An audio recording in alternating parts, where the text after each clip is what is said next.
Hello friend, आज हम बनाएंगे केक। केक के लिए ज़रूरी नहीं कि हमारे पास बहुत सारी इक्विपमेंट हो, कप हो, मोल्ड हो।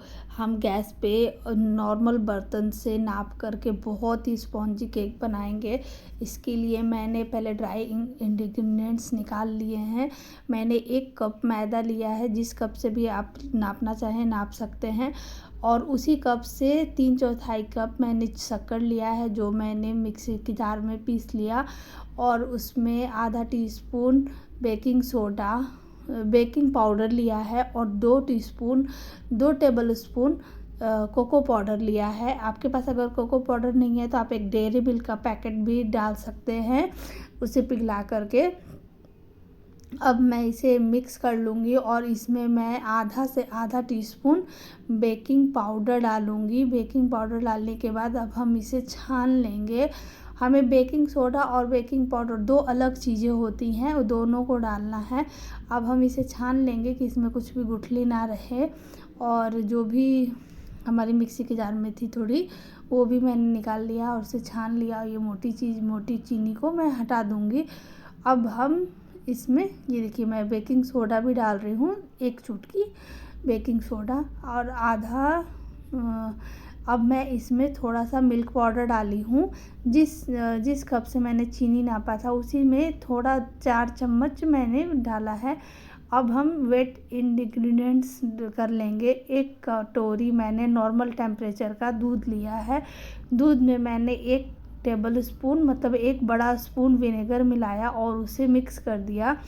अब हम इसमें वनीला एसेंस डालेंगे। मैं इसमें आधा चम्मच वनीला एसेंस डाली और जिस कप से मैंने मैदा नापा था उसी कप से मैंने आधा कप रिफाइंड ऑयल डाला।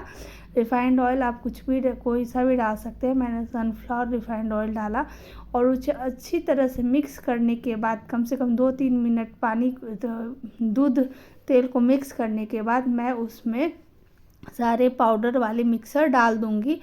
इसी को प्रीमिक्स भी बोलते हैं, बाद में जो हम मिक्स करते हैं।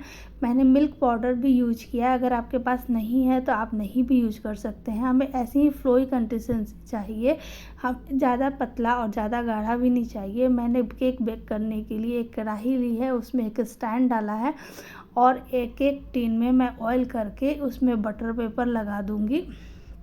बटर पेपर लगाने के बाद उसके ऊपर भी थोड़ा सा हमें ऑयल डाल के, रिफाइंड ऑयल डाल के, आप बटर भी यूज कर सकते हैं या रिफाइंड ऑयल भी यूज कर सकते हैं, पर मैं रिफाइंड ऑयल लगाई हूँ। और रिफाइंड ऑयल लगा के अब हम उसमें ये बैटर को पोर कर देंगे। हमें बैटर पोर करने से पहले वो जो मैंने बटर पेपर लगाया है उसको अच्छे से सेट कर लेंगे।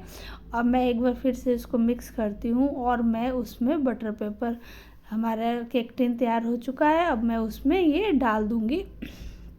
ये देखिए, मैं आधा ही भरूँगी क्योंकि ये पकने के बाद ऊपर तक फूल जाएगा और फिर ये इसमें जगह नहीं बचेगी। ये मेरा आधा केजी का केक बनने के लिए ये टिन है। अब हम इसे एक थाली से ढक देंगे, पर थाली से ना ढकें, आप इसे कुछ ऐसे बर्तन से ढकें जो गर्म ना हो, क्योंकि ये फिर थाली टेढ़ी हो जाती है। अब हम अप्पे पैन में भी केक बनाएंगे। मैंने अप्पे पैन को चढ़ा दिया है उसे गर्म करने के लिए। उसमें 1 चम्मच रिफाइंड ऑयल मिला करके अप्पे पैन को पूरे अच्छी तरह से मैंने गोल घुमा लिया कि वो अच्छी तरह से ग्रीस हो जाए। अब हम एक लोहे का तवा या कोई भी पैन रखेंगे, उसके ऊपर अप्पे पैन को रखेंगे और अभी हमारा फ्लेम जो है वो हाई है और जो हमारा केक का फ्लेम है वो बिल्कुल ही लो सिम पर है, बिल्कुल सबसे कम पर है। और इस अप्पे पैन का जो फ्लेम है वो अभी हाई पर है। अब मैं सब में भर के ये बैटर को डाल दूँगी। इसको मैंने थोड़ा एक्स्ट्रा इसलिए ही बनाया था क्योंकि हमारे बच्चों को ये मफ़िन केक बहुत पसंद है। आप इसे मफ़िन केक भी बोल सकते हो क्योंकि ये साइज़ में छोटी छोटी बनती है। अब मैं इसे ढक दूँगी क्योंकि मेरे अप्पे पैन में ढक्कन नहीं है। ये आयरन का अप्पे पैन है, ये बहुत ही अच्छा होता है, नॉन स्टिक से भी बहुत अच्छा होता है। अब मैं इसे 15 से 20 मिनट तक लो फ्लेम पर इसे पकने के लिए रख दूँगी। मैंने गैस कम कर दिया है। ये देखिए मुझे 15 मिनट के बाद मैंने चेक किया तो अप्पे वाला जल्दी हो जाता है, इसमें हमें ज़्यादा टाइम नहीं लगेगा। ये देखिए मेरा टूथपिक बिल्कुल ही क्लियर आ रहा है, बिल्कुल साफ़ सुथरी आ रही है। अब मैं एक बार केक को भी चेक कर लेती हूँ। केक बीच में देखिए भी पका नहीं है, इसलिए मैंने इसको वापस ढक दिया। अब मैंने इसे कटौती से ढका है कि ये बिल्कुल रहे। हमारे पास ज़रूरी नहीं है कि बहुत सारा सामान होगा तभी मैं केक बनाऊँगी। ये मेरा अप्पे केक रेडी हो गया है। ये देखिए बिल्कुल अच्छे से बाहर निकल गया है, कुछ भी उसमें लग के नहीं है। और ये मेरा टोटल रेडी है। ये तो मेरे बच्चे 10 मिनट के अंदर ही सारा फिनिश हो गया, बनते निकलते ही ये ख़त्म हो गई। बहुत ही टेस्टी बना था। और अब मैं फिर वापस 5 मिनट के बाद केक को देखी तो ये टोटल पूरी तरह फूल चुका है। आप साइड में देख रहे होंगे डेयरी मिल्क का पैकेट रखा हुआ है, मैंने उसे पिघलने के लिए वहाँ रखा है कि वो हीट से पिघल जाए। मैं केक को निकाल करके उसे कपड़े से ढक के 10 मिनट छोड़ दी और उसके बाद उसके किनारे साफ थोड़े से चाकू से प्रेस करके मैंने उसको पलट दिया। ये बिल्कुल ही आराम से साफ़ सुथरी, देखिए मेरी केक टिन कितनी क्लियर है। और मेरा केक भी अब मैं इसमें टूथपिक से होल कर लूँगी और उसमें शुगर का पानी, चीनी 2 चम्मच और पानी मिला के रखा था, उससे मैं उसके ऊपर पोर कर दूँगी।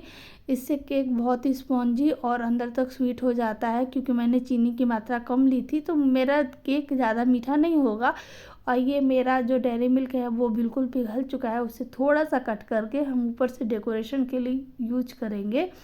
अब मैं आप इसको चाहे तो चाकू से फैला भी सकते हो, पर मुझे ऐसे जिगजैग ही अच्छा लगता है। अब मेरा केक खाने के लिए बिल्कुल रेडी है। मेरे बच्चे आ रहे हैं, उनसे रहा नहीं जा रहा है कि मम्मा केक तैयार हो गया है, मम्मा केक तैयार हो गया है। प्लीज़ डियर आप लोग मेरे चैनल को लाइक एंड सब्सक्राइब करिए, बहुत मेहनत लगता है एक वीडियो बनाने के लिए। और ये बहुत ही स्पॉन्जी केक बन के मेरा घर के ही सामानों से रेडी हो गया है। Thank you for watching, please subscribe my channel. ये तो लाइक करता है।